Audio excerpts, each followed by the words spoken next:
साकड घाली तो आई वाघ जाई, स्वराज्य जननी जिजामाई स्मरून या. थडग्याला लावाया आग, येऊ दे जाग मावळ्यांना. उघडू दे मिटलेले डोळे, पसरले यवनांचे जाळे फोडाया.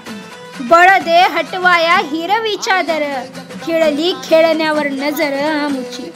वार कराया वाणीने धार शब्दांना येऊ दे, गोंधळ घाली तो विशाळ गडी यश प्रयत्नांना येऊ दे. अखेर आई वाघजाईनं गारहाण ऐकलं आणि मावळ्यांच्या प्रयत्नांना यश मिळालं. किल्ले विशाळगडावरील अतिक्रमणाबाबत न्यायालयाने पुरातत्व विभागाला सुनावणी घेऊन अतिक्रमणधारकांना अतिक्रमणे काढण्याचे आदेश देण्याचे निर्देशित केले होते. त्यानुसार पुरातत्व विभागाने विशाळगडावरील 23 जणांना 30 दिवसात अतिक्रमणे काढण्याचे आदेश दिले.